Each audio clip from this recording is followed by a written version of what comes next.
Hello guys, তোমরা সবাই কেমনি আছো? আশা করি সবাই খুব ভালো আছো। আমিও ভালো আছি। মাই লাইফস্টাইল চ্যানেলে তোমাদের অনেক অনেক আমন্ত্রিত। তো এখন শীতের মধ্যে বিভিন্ন ধরনের শাক পাওয়া যায়। তার মধ্যে এক শাক হচ্ছে মেথি শাক, যা অত্যন্ত পুষ্টিকর। তো চলো আজকে আমি মেথি শাকের রেসিপি তোমাদের সাথে শেয়ার করতে চলেছি। তো কিভাবে কি করছি সবটা জানার জন্য আমার সঙ্গে থাকো ও পাশে থেকো। তো দেখতেই পাচ্ছ আমি এইদিকে মেথি শাক বেছে নিয়ে চলে এসেছি, যেহেতু আগের দিন রাত্রে মেথি শাকগুলো আনা হয়েছিল, তাই জন্য একটুকুনি শুকনো শুকনো হয়ে যাচ্ছে। তো চলো এগুলো আমি কুচিয়ে কেটে নিচ্ছি, আর তার সাথে আলু একটা কেটে নিব।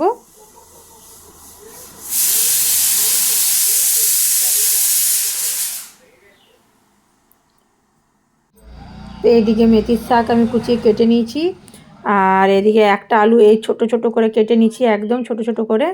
আর এদিকে ফোড়ন দেওয়ার জন্য একটা গোটা রসুন ছাড় নিয়েছি, আর একটা শুকনা লঙ্কা নিয়ে নিচ্ছি। তো এবার চলে যাচ্ছি রান্নাঘরে।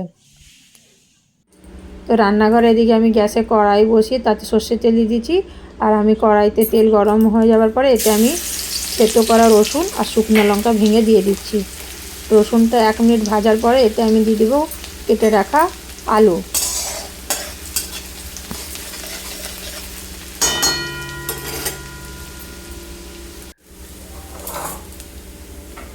এই এখন আমি দিয়ে দিচ্ছি কেটে রাখা আলুগুলো দিয়ে একটু ভাজার পরে আমি এতে অল্প করে একটু হলুদ দিয়ে দিব।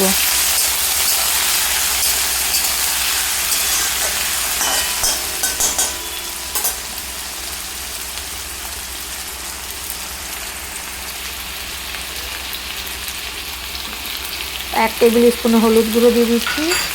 তারপরে আমি এতে দিয়ে দিব আন্দাজ অনুসারে নুনটা সবাই যে যার আন্দাজ অনুসারে দিবে।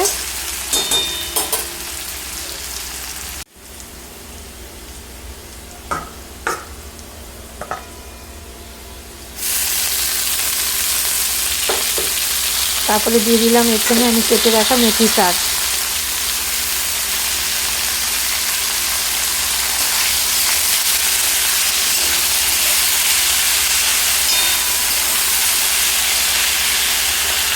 মেথি শাক দেওয়ার পরে আমি মেথি শাকটা একদম শুকনো শুকনো করে ভেজে নিব, এই যে,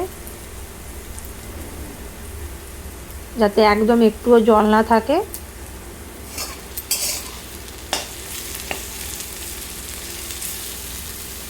মেথি শাক অনেক ধরনেরই করা হয়, তো আমি বেশিরভাগ এমনি শুকনো শুকনো করে ভাজি, যেহেতু গরম ভাতে মেখে খেতে খুবই ভালো লাগে।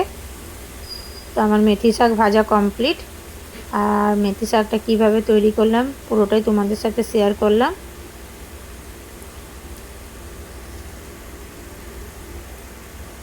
তো ঘরে সবাই বিভিন্ন ধরনের ভাবে শাক বানিয়ে থাকে, তো আমি এই ধরনের ঘরে মেথি শাক বানাই। তো যদি ভিডিওটা ভালো লাগে তো লাইক কমেন্ট শেয়ার করতে ভুলবে না, আর যারা আমার চ্যানেলে নতুন তারা নিশ্চয়ই একটা সাবস্ক্রাইব করবে। আসছি আবার নতুন ভিডিও নিয়ে। সবাই ভালো থেকো, সুস্থ থাকো। আজকের জন্য এতটাই। Bye bye.